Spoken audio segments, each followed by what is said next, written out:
Hi there, I'm Davy Cretin. Welcome to Cretin Classics. Merry Christmas, everyone. Today, oh, by the way, this is. Tia, hi. Hi, Tia. Welcome. This is our first in a continuing series spotlighting the Fixx, and we're going to go through all 10 of their studio records that they've released so far, and probably even their live album from the 80s as well, which has some unreleased tracks on it. So today we are focusing on their debut album from 1982, Shuttered Room, and it was released May 14th, 1982 in Europe, where they're from, they're a British band, and August 1982 in the US, so it came out later. Now, my first experience with the Fixx was hearing the songs Red Skies and Stand or Fall on FM rock radio at the time. There were two stations in New York, WNEW, they're still there playing rock and roll, and WPLJ, unfortunately the top 40 nowadays, but and also WLIR, which was a rock station that then went new wave.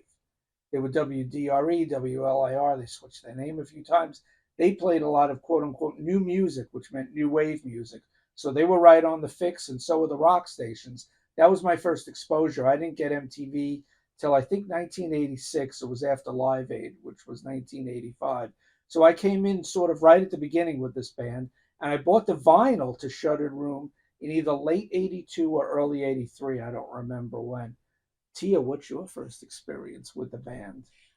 So actually they had their heyday while I was still a toddler. So for the most part, I was mainly just familiar with the singles that got heavy rotation probably throughout my childhood. So it was always kind of just sort of the ambience of my childhood. But it wasn't until about a year ago that you had were just playing something. I wasn't sure. It was probably Reach the Beach.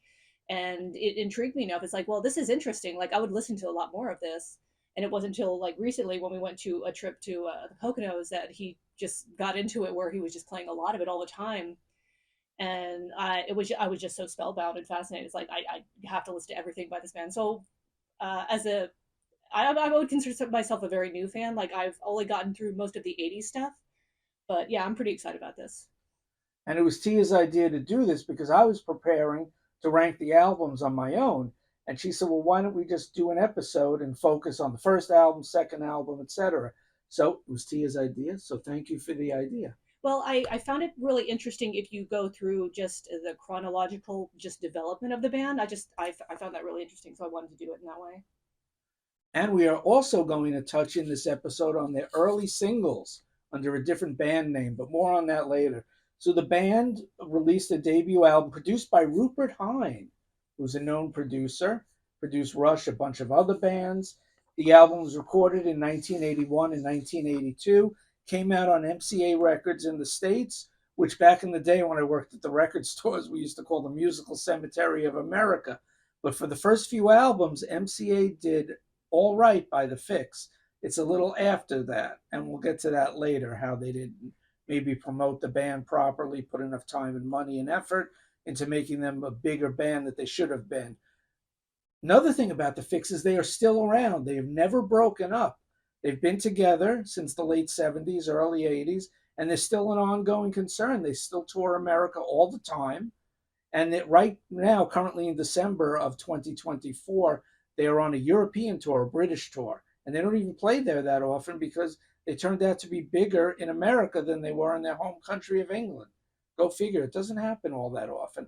The band consists of Cy Kernan on vocals, lead vocals, Adam Woods on drums and percussion, Rupert Greenall on keyboards, Jamie West Oram on guitar, and on the first record, Charlie Barrett on the bass guitar. In the States, this album, the debut, hit number 106. The UK, their home country, number 54, so it charted much higher there. Australia, where our friends Peter Kerr and Bicycle Legs are, number 77. And in Canada, where a bunch more of our friends, Tim Derling and, oh my goodness, Sydney and Martin Popoff live, Canada reached number 52, so it charted the best in Canada. And Mike Lodano, too, from Canada, of course. Sorry, Mike, didn't mean to leave you out there. In the UK, they released four singles: Lost Plains And that came out under their original, well, the second name, the Fixx, Fix. They were known as the Fixx. Lost Plains came out as the first single in 81. Some People, very early 82. Stand or Fall, March of 82. Red Skies, June of 82. And in America, only Stand or Fall and Red Skies were singles from the record. Now, the UK track listing and the American track listing are different. In fact, there are two songs on each that didn't appear on the other record. So, because I heard it with the American vinyl, we're going to use the American track listing. And then we're going to discuss those two extra songs from the British pressing, which are good songs, very Yes. good songs, very different. And we're going to discuss maybe why they didn't come out on the American pressing. There were also some CD reissues with some bonus tracks. When the band first got together, it was Cy on vocals, Rupert on keyboards, and Adam Woods on drums. And they were called the Portraits. And they did release two 7 inches picture sleeves with, I think, red 40 colored vinyl, red 45s. And we're going to discuss those songs all the way at the end as the Portraits, the embryonic version of the band. So we're going to get into the songs now. We're going to start with the first Oh, I song. really did want to mention though, because I found the Okay. title quite intriguing, and I feel almost certain that it's actually a reference to the 1967 film, British film starring Oliver Reed, which even if it isn't, I would actually strongly recommend you listen to the Basil Kirshen score, which is really good. It's not clear if the album cover art almost strongly seems to suggest that they're referencing this film. So if you listen to the Basil Kirshen, like maybe that actually had some influence. It's quite good. Strongly recommend. Okay. Thank you for adding that. Okay, moving on to Well, what? No. I also did want to mention too. I think it's worth really talking about like while they were still the portraits, like how they were forming and developing, because it becomes very clear that they are trying to set themselves up as like as a live act, as a club band, as a party band. Because we're going to see like when they start shedding like their B-sides, like they kind of move away from the more very beautiful but very atmospheric stuff to just be like this really good live act, this really good club act. So, and which is worth mentioning because to this day they're really known as a really great live band. And I did see them once live, and more on that when we get to the album that I saw them tour, which is not the first album, Shuttered Room, because I was very young. I was only going to a few concerts back then. Moving on to track number one from the US album, 3.5 minute song called I Found You. Now, this is the opening track on the US version. It's a song not found on the UK version in 1982. And I really like the build up with the bass and drums and Rupert's eerie synth line until the guitar, Jamie West Oram, slashes his way through the song. Cymbal crashes, which wake you from your reverie. And then you get Adam's drum fills, which usher in the verse melody and Cy's vocals. There are some nice chukka chukka guitar riffs from Jamie on the verse, and some excellent unison guitar and keyboards in the chorus, and some sweet China work from Adam on the drums. The midsection goes back and forth to the intro melody, and it's accompanied by a noisy, almost Fripp-esque guitar solo by Jamie West Oram. I think it's an excellent upbeat opener. Lyrically, I think it's about a protagonist who meets or sees someone he thinks is his significant other and then fantasizes about a perfect life together with her. So that's the way I see the song. I found you, I found her, I found him, whichever way you want to look at it. I think it's a really good opening song. It's catchy, it's upbeat, it's peppy, and I've always enjoyed this track. What are your thoughts on it? I also love the beginning, like the Rupert Greenall's like really stabby synth. Like it's almost like John Carpenter. It's just very stabby, almost a little icy. Not like quite John Carpenter, but like a more subdued version of that. There's like a really he also does like a really strange like bouncy pinging quality somewhere in the middle. Like I just really like I don't even know how to describe it. I just very often I found the bass and drum combo to be like kind of almost exploratory, traveling. It's interesting that you mentioned Robert Fripp with the guitar towards the end because I described it as billowing, and what I'd always loved about Robert Fripp is how when he plays, it almost sounds like it's happening naturally, like the wind. So it's just interesting that you made that comparison. Okay, moving on to the second track, Some People. It's a 3 minute song, And this is the opening track on the UK pressing, but number two, it's in the number two slot on the American album. It's almost, I see it as an almost punky new wave song. The intro is all about Jamie West Orham's guitar, Adam's drums, and Psy's vocals. Song I found to be a little jarring as a kid when I listened to it. I didn't take to it right away. It was just very different to the rock and roll that I was listening to that I heard on FM rock radio. So the song never gelled with me, but I've grown to like it as I've matured, obviously. I can see why it's not the lead track on the US version because it just has a different feel to most of the American music at the time. I think Rupert has some good keyboards in the midsection here. It's a tad discordant, but I think that's on purpose. That's the way they constructed the song and designed the song. The song may be about the release, and quote, I have this in quotes, the release that comes from having nothing left to lose. Interesting. So not one of my favorite tracks, but I've grown to like it. But to me, it's not top tier from the record. Your thoughts? So one of the things that strikes me right away is Cy Kiernan's sort of monkey noises at the beginning, and I've found that he does a lot of that. There's like a lot of monkey chittering and chanting, which is delightful. Um, I a lot of the song, his singing style seems to be very like he's taking after David Byrne, maybe. Like I feel like there's a lot of maybe Talking Heads, Oingo Boingo happening throughout this. A really interesting kind of glam rock bridge that's happening there with the guitar. Um, the lyrics, they honestly, I kind of thought of them a bit differently. They seem to be very judgy about like a lot of the people in the world. Just somebody just being a bit being a misanthropist. I guess that's what I was trying to say. Yeah. Trying to say. Yeah, it almost sounds like it's like Holden Caulfield from Catcher in the Rye, just being judgy about like the phonies in the world. Like that's like it's just it sounds almost to me like maybe someone who's upset with people in the world, or they're just feeling people out or whatever, just dealing with people, dealing with relationships. That's how it comes across to me. I could see that because some people this, some people that. Yeah. And just especially the one line that stands out to me particularly is what is the point of being amused, which just seems like almost very deeply pessimistic, just somebody who's almost depressed, that's almost a point of despair, right? It's an interesting take. I like that. Different from mine, so we see it from two different points of view, which is a reference to a Fixx song. Track number 3, we can move on, right? Oh yeah. Okay, track number 3 was their big breakthrough song here in America. 4 minutes long, Stand or Fall. This was the third UK single that came out, and was the first in America. It came out in March '82 as a single in the UK, and it charted okay in a few territories for a new band. In Australia, it reached number 33, Canada number 37.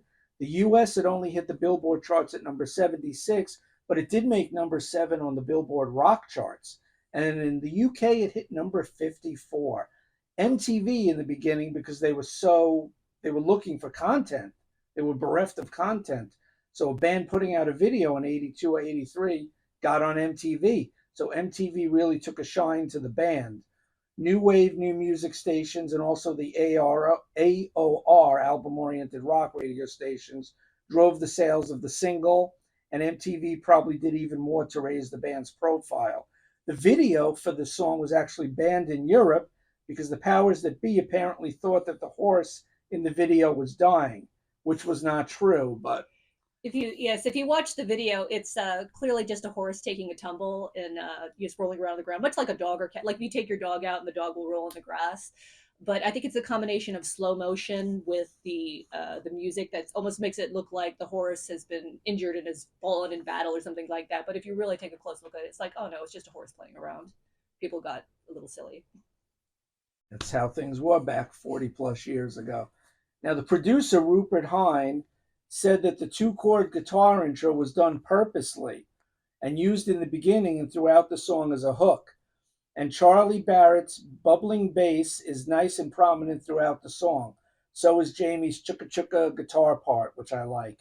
And the song is very hook-laden and danceable, as you mentioned earlier. A lot of their rhythms have a lot of like club-type dance beats that you could listen to in the club and dance to and get into. So that was always part of their music in the beginning. So, and that gave them a wider appeal. The chorus takes the song to another level. It just has this nice lift to it. And the brief bridge section gets to the crux of the matter when it comes to the song meaning. It appears to be about World War II with the phrase Europe theater that Sy says. However, it was also running parallel at the time to the whole Cold War between the US and Russia in the early 80s, mid 80s. That was all the talk that everyone was talking about. Will there be a nuclear war? And Sy wrote about that a lot. He has a lot of political lyrics in the beginning of the band and a lot of like worldview opinions. So now, when he did the song live in concert, he used to add the phrase, after he said it's the Europe theater, he would say it's our human dimension. With current tensions in certain parts of the world, you could also say that this song is unfortunately very relevant once again. So that's what I have about Stand or Fall. And it was the first song I heard by them, and I liked it right away. Now I think it might be a tad overplayed, but there's no denying it's a great, catchy, upbeat rock song. Yeah, so I pretty much agree. I love the majestic guitar opening. What I was calling like a sneaky R&B disco riff, I think you just referred to as the chaka chaka, which is what I will refer to it now on the chaka chaka. Yeah, just like a sparse atmosphere that just slowly gets layered with more guitars, and just also adding on to what you were saying about war references, and it seemed to be about World War II. The single was released March of 1982, which days before the Falklands War began, which I'm sure people had some sort of feelings about that in relation to the song when that happened. The people who were in their 20s at this time in the early 80s would have had their grandparents be veterans of the Second World War, so that I could see where young people at the time would have connected to the music video in that way. Good I think it's point. really about peace because it's interesting that you could read it one of two ways. You could read it as being about values and bravery, standing up for what you believe in, but it seems really clear from the video that really Cy Kiernan seems to be talking about peace because he has like the white flag. He's just talking Yep. about surrender. But you could really look at it either way. The ending is really interesting too because there's almost like a British football chant that happens. The soccer chant Yeah, yeah, that Floyd used yeah. on the Metal album, going way back to 1971, 10 years plus before this. So it's a great song, hit song, and everyone knows the song Stand or Fall by the Fixx. Moving on to track number 4, The Strain, 3.5 minutes. It's a very political song. It was the B-side to the US pressing of Stand or Fall. And the way I look at it, this is about President Reagan and Cy Kernan's fear of war because he says New Washington, the red button, the way he pronounces it with the accent, one push and the whole world is gone. So it's about Reagan. If he presses the button, nuclear war. So this song was not on the European pressing of the album at the time. This was for America only. I wrote down delicious deep track here with Rupert Synths leading the charge. Each instrument is a hook in this song, and it's an ultra catchy tune. I always felt this would have made a great third single in the States, but probably because of the lyrical content, it wasn't. But musically, super catchy song. Jamie's muscular guitar work and Adam's powerful drumming add some heft to the song to make it a cut above other so called new wave bands. And that's what drew me to the Fixx and also Flock of Seagulls, which I'm going to talk about on the channel at another time. Maybe that'll be the next band we do. Who knows? But the thing about Flock of Seagulls and the Fixx, they had rock guitars, and that's what drew me in. I didn't really know about all the new wave music that was really synths. Maybe I heard a song here or there like Cars, but I didn't really know Depeche Mode at this point, or Erasure, or all those other bands, even The Cure. I didn't find out about The Cure until the mid 80s. So it was the guitar heft and Jamie West Orham's guitar that drew me to the band, besides Rupert Greenall's great keyboard playing. So where was I? A rock and roll edge, if you will, is definitely on this song. The bridge section, 90 seconds. The bridge section, 90 seconds into the song, is excellent, and I love Charlie's bass work on this song too.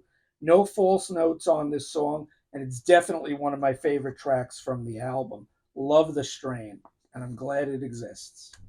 Yeah, I don't have very much to add to that. I was just very interested in how American the politics actually were, because there was plenty of interesting things going on in Britain at the time with Thatcher and all that. But it seems to be keyed in like with words like president, New Washington, as you're saying, like seems to reference Reagan more so than anything Yeah, else. the old white shack, the Yeah, the White old white. House. Yes, There's no exactly. power Yes, left in the old white yes. shack. Definitely the White House. So it's all about the Reaganomics and the Reagan era in the early 80s in the States.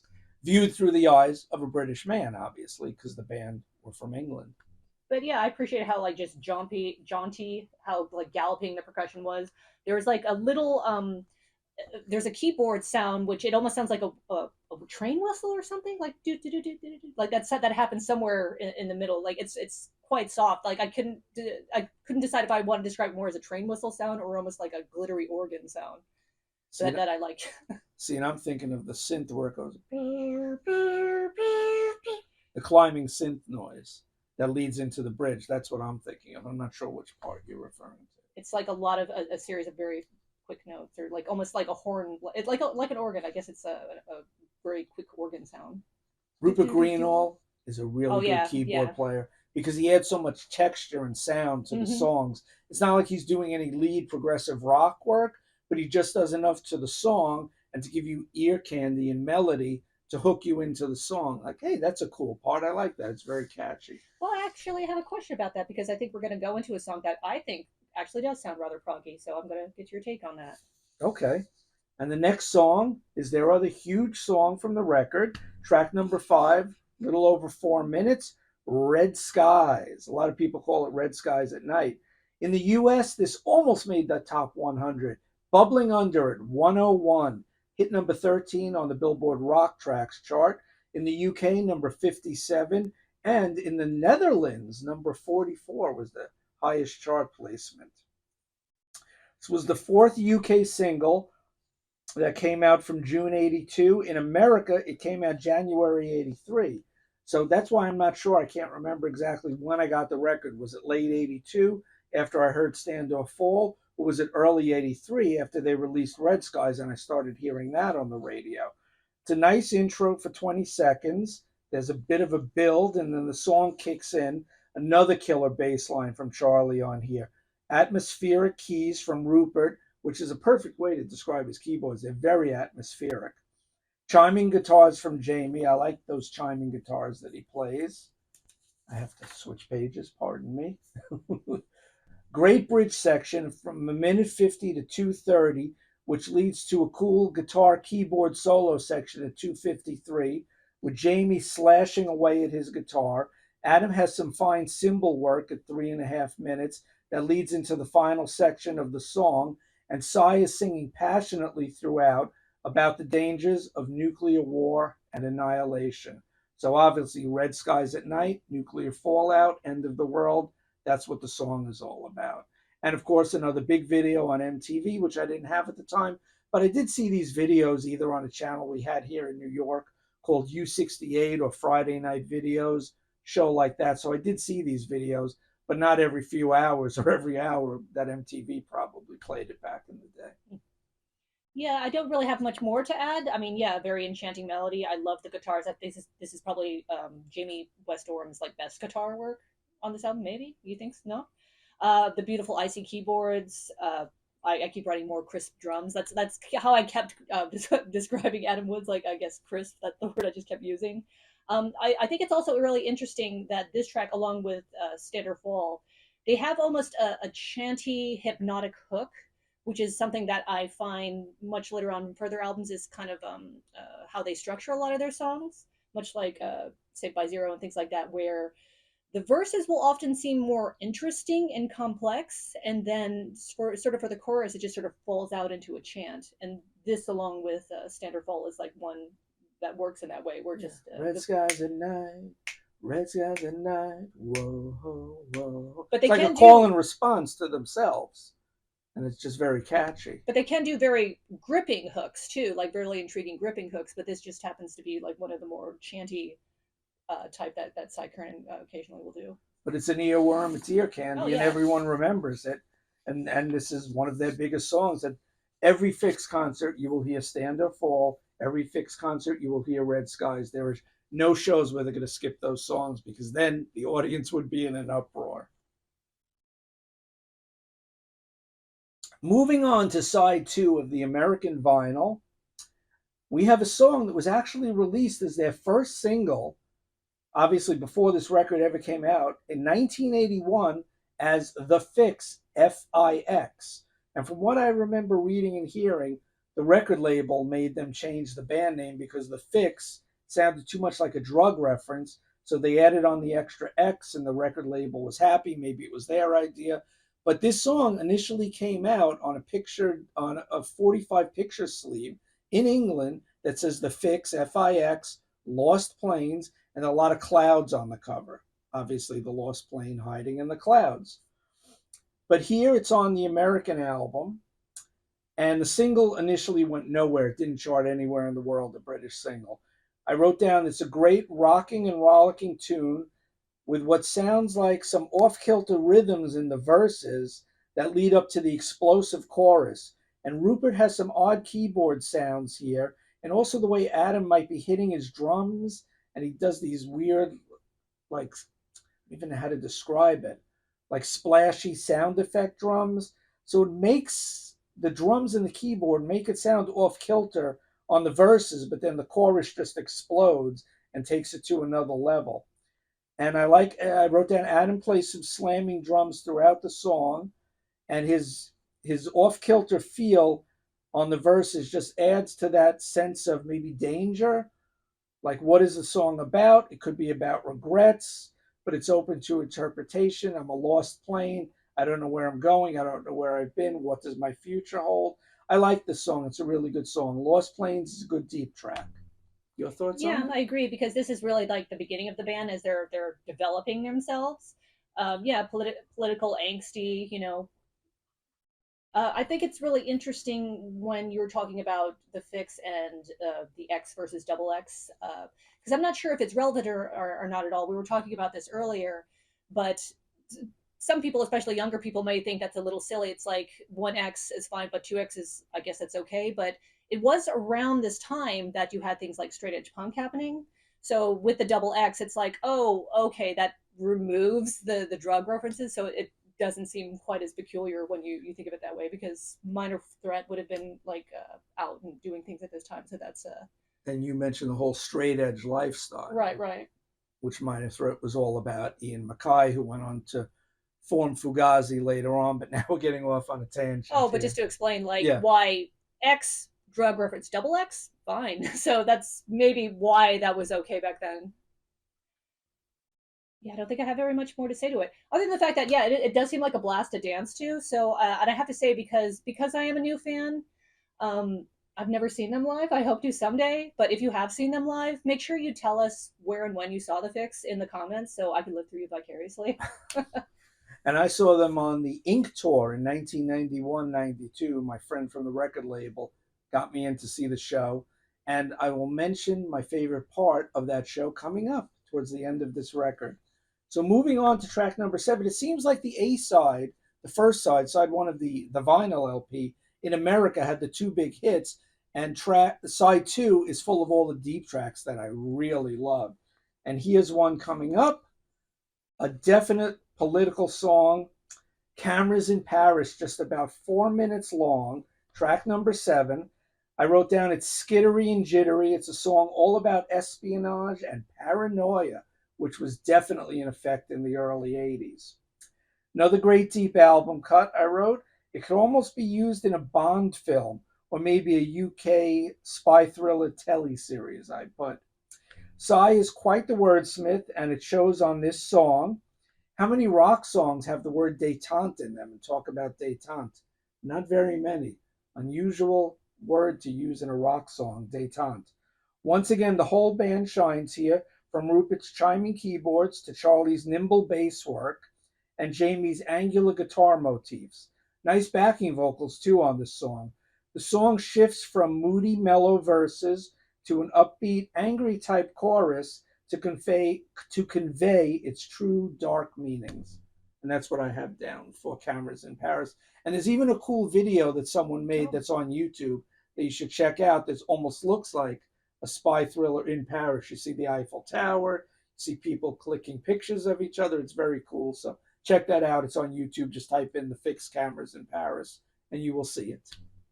From the title, and I don't know why, I was expecting something lyrically closer to Girls on Film. So it's like, oh, this is actually a very political song. And I was quite surprised by that. I like how it starts very sparse, but then there are once again like light layers of guitars that just sort of like build up. And this is an example of one of their more gripping hooks. I think this is probably one of the better like hooks, like real hook, like not a chanty hook, but a gripping hook on it. It took me a while to warm up to it, but yeah, it's a great song. We're going to move on to track 8 on the American LP, a song called I Live, little under 5 minutes long. And Adam starts this song with a snare hit, and then it's all about the moodiness in this song. The rhythm section of Adam and Charlie shine on this track. Rupert has some eerie keyboards throughout this song, and Jamie has some stinging guitar parts too. I like the low key middle section bridge part.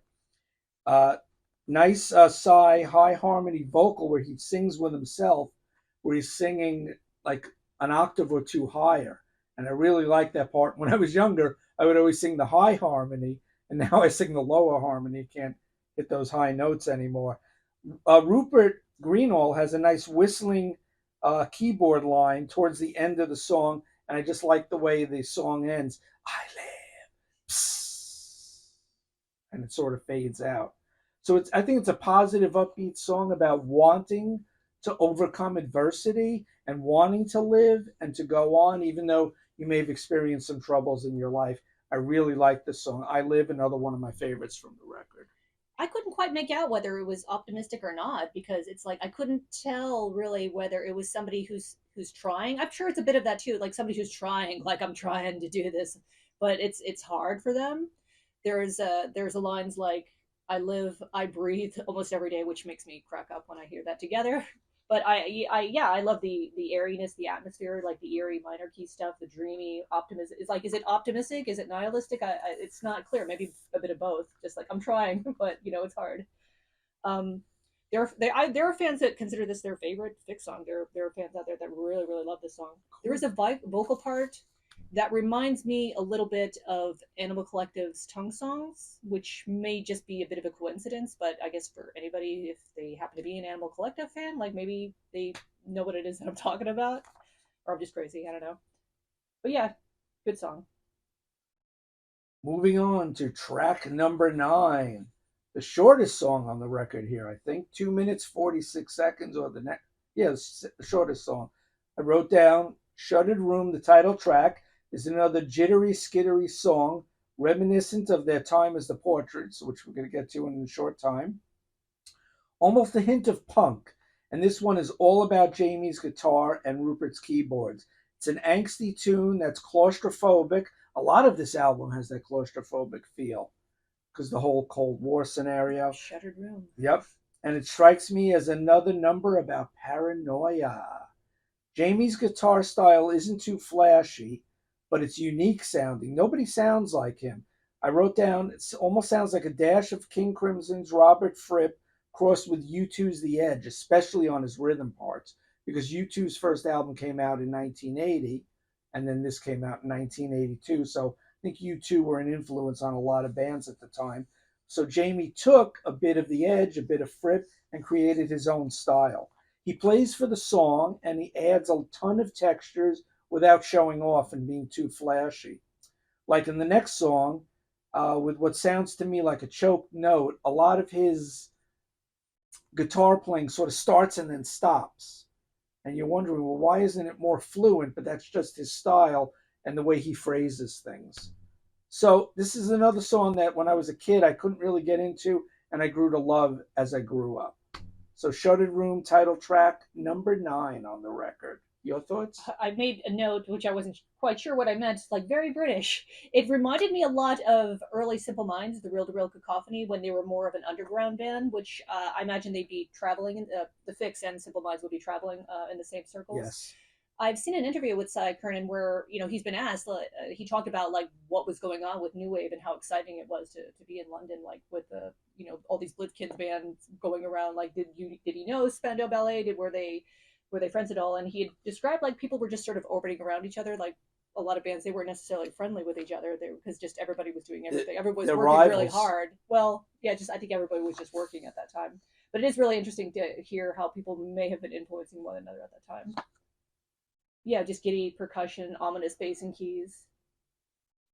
And on the UK record, this was track number 4. But on the American one, it was moved all the way to number 9. And we're going to move on to track 10, the last song on the record, The Fool.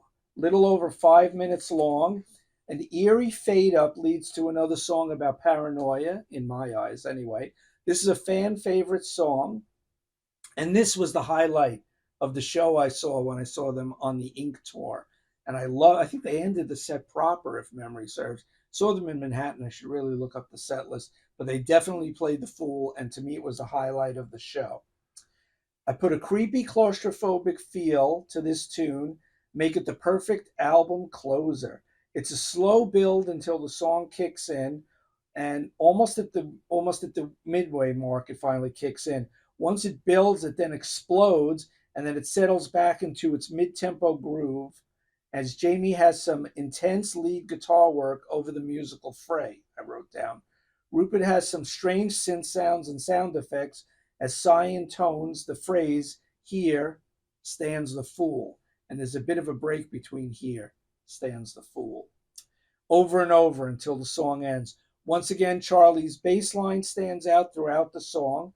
From the 146 to 150 mark, that's when Jamie West Oram has that choke guitar note that I mentioned earlier. And again at 209 to 212. And there's another cool burst of Jamie West Oram's guitar. And it sounds like a few different guitars, and one is panned to the left and one is panned to the right. So I wrote down this is a melodic but moody masterpiece. I love this song.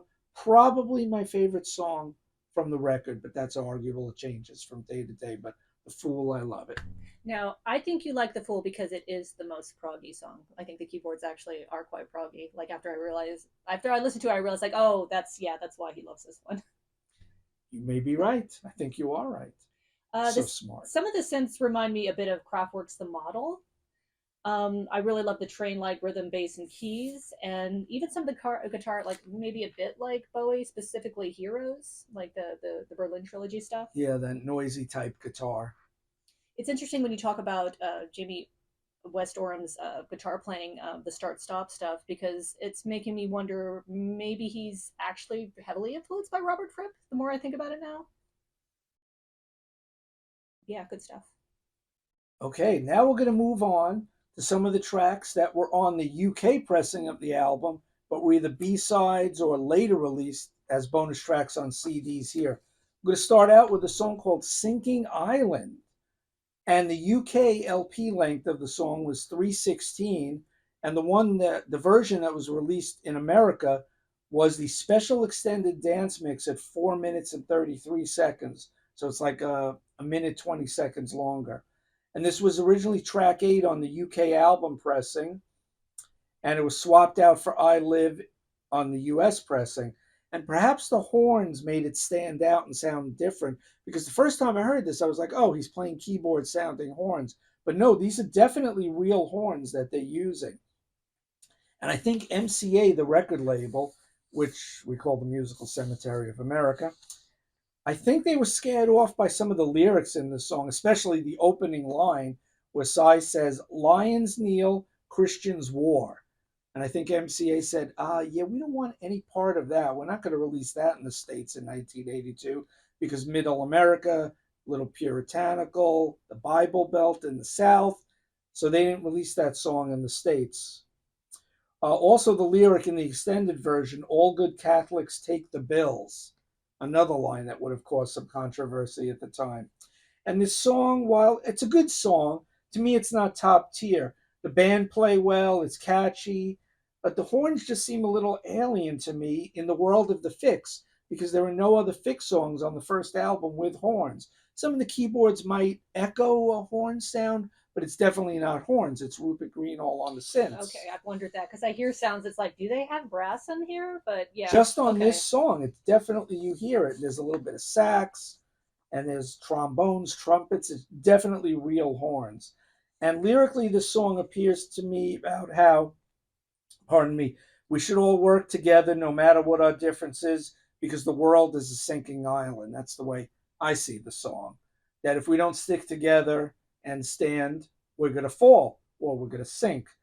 And I like the low, deep voice harmony on the chorus. One of the guys, or maybe it's Psy, is just singing like an octave lower, and it adds some nice tension to the chorus. So that's Sinking Island. Yeah, it's a very funny, anxious song. This guy hates being at this party. That's how I took it. It's like this is. It's funny because there are a couple, both some people and this song to me seem to be the most specific. Is like this is happening at a party. This guy is at a party interacting with people, and it's a party like he doesn't seem to want to be at. I almost got the feeling like this guy's at a party where he's just broken up or like trying to meet somebody new. Because if you hear at the very beginning, there's this woman who like says no to him, just rejects him. Like it's actually kind of funny. There's something that almost seems to be like a kind of yodeling drunkenness to this song. Almost like a sea shanty. Yeah, yeah. Well, there's a lot in there that's almost like, is this like a cha cha, bossa nova, mambo? Like, what's it's like the beats like really strange, right?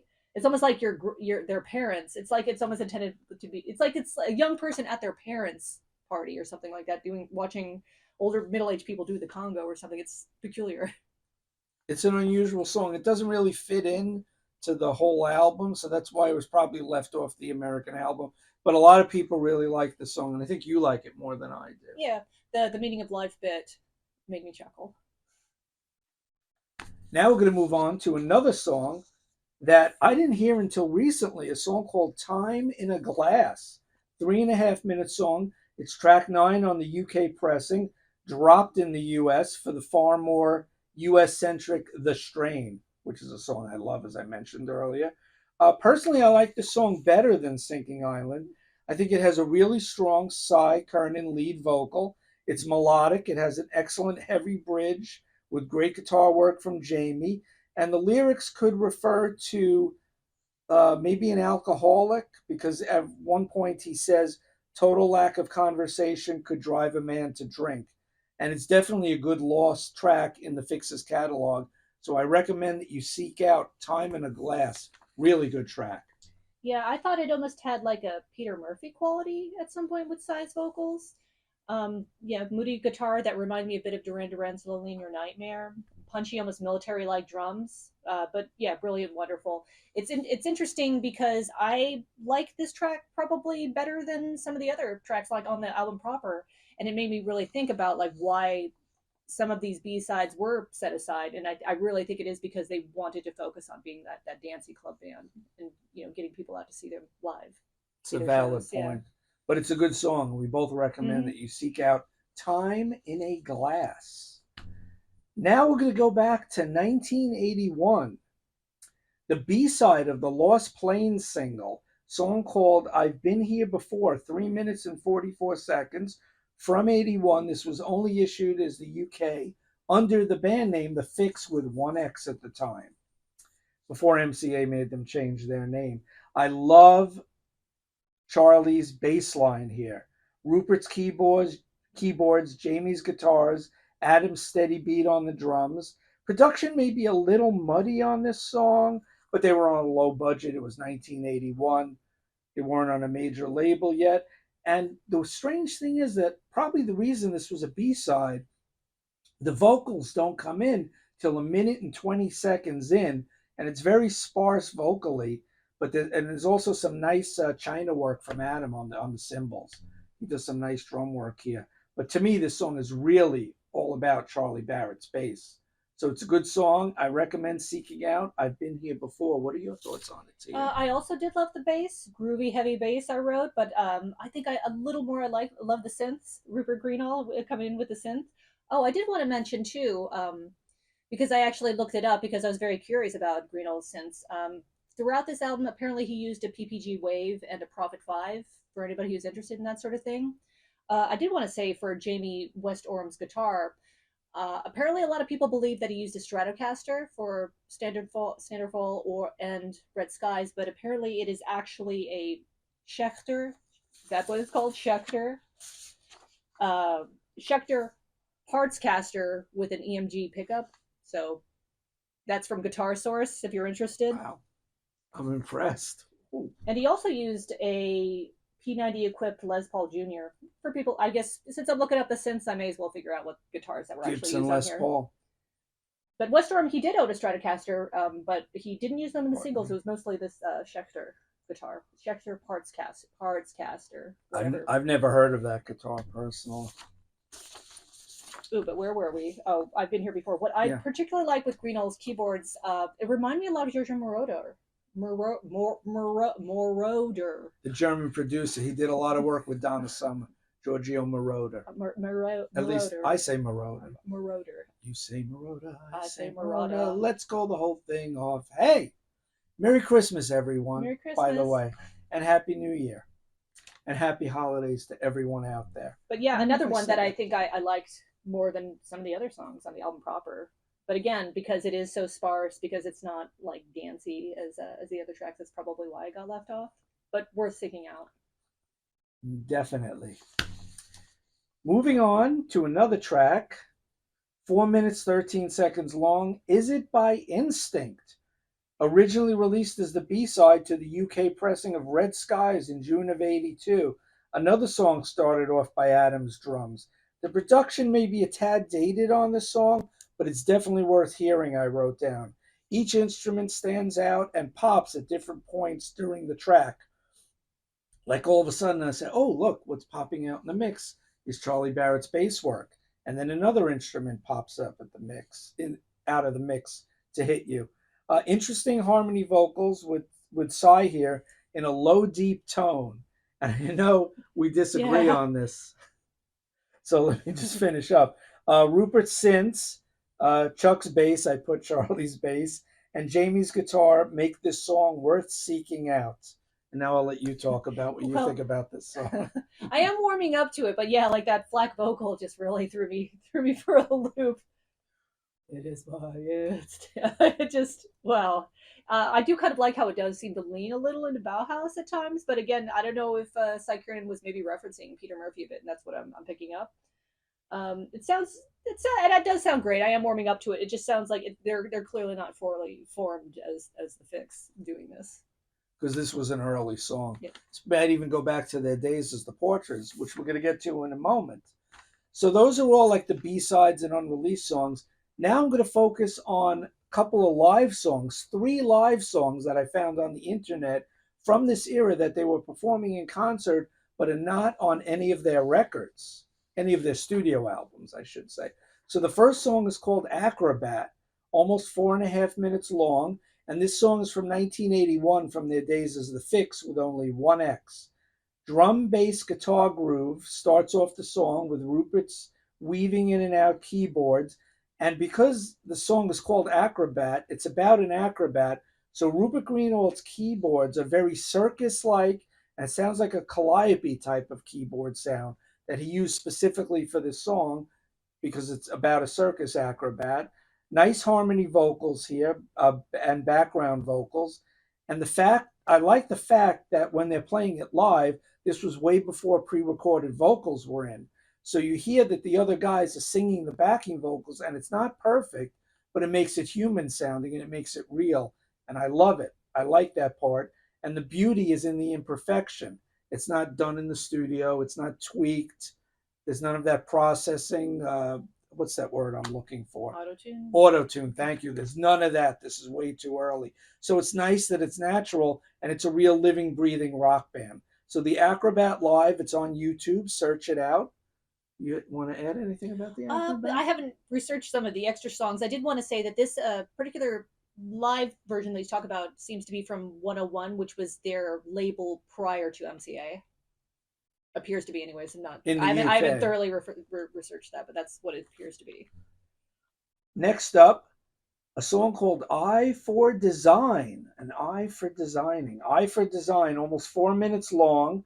It starts off jumpy and angsty. like very early U2 I wrote, but the stuttering chorus reminds me a little bit. I think it's references the Clash's Clash City Rockers, and there's another song. I was trying to figure out what does this remind me of, and I couldn't come up with it, unfortunately. A lot of cool keyboards from Rupert Greenall in this song, a nice insistent bass line from Charlie, and there's a brief guitar solo burst from Jamie before it ends. Another good song, another catchy song worth seeking out, Eye for Design. And the last song that was played live, and there's a live concert that they played at WLIR, the station radio station I mentioned earlier, from Long Island, New York, right next to where I lived in Queens, New York, and we're living right now here. WLIR was a really good station. Started out as a rock station. They played more deep tracks than other stations. Then they went new wave. And the Fixx played a concert from the WLIR studios in, I think it's November 30th of 1982. And they did this song called Kingdom Christ's Sake. So it's kingdom, and then the second word is Christ's sake as one word. 4.5 minute song. And Cy introduces it as this song is about the shutting down of everything. So it's a peppy, spry, upbeat song about the end of the world. Oh, okay. It's kind of prophetic too, with what was going on a few years back in about 2020, the way shutting down of everything. Once again, each instrument stands out in the arrangement. A good song, but perhaps not as good as the two previous live songs I mentioned. This is probably my least favorite out of the three songs from the period that they played live, but that didn't make any studio records. Also noteworthy on this song, there's like a really buzzsaw noisy guitar solo from Jamie towards the back end of the song, which stands out and just makes you take notice. So maybe it's worth seeking out just to hear his Robert Fripp-esque almost guitar solo. It's just a noisy, like almost a Ramones buzzsaw sound that he just comes in with towards the end of the song. Now moving on, there are four songs, two 45s that came out in the UK. The band originally, when they got together, Adam Woods and Cy Kernan were friends from school. They started the band. They got Rupert Greenall in on keys. They had a few different guitar players, a few different bass players. Then Charlie joined. Charlie is not on the first single, so it's just the three guys, Cy, Rupert, and Adam. The Portraits. First song, A side of the first single, Little Women, a little over 3 minutes long. First time that you ever hear them on 45. To me, this song is definitely the melody is definitely reminiscent of Clash City Rockers. I wrote down it's catchy, poppy. There's electric piano, and Rupert really doesn't play much electric piano, especially on the first album. So it just really stands out that there's electric piano on the song. You hear Cy on vocals. There's a nice brief guitar solo by the player at the time. A lot of backing vocals on this track, and it was Yeah. released on colored vinyl.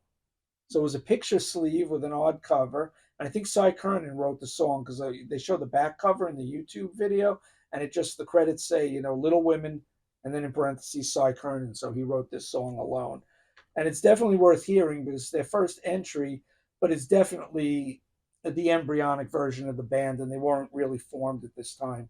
The B side is a song called Easy that's 3 minutes long. A lot of synths on this song. That's what stood out to me.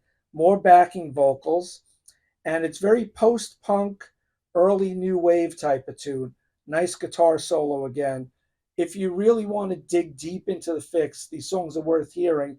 You might not go back to them a lot, but it's definitely worth hearing how they formed and where they came Oh from. yeah, absolutely. You have any? Because you heard these songs. Do you have anything to say only about them? only in passing. No, like you got way deep into the early portrait stuff. I did not manage to get that far.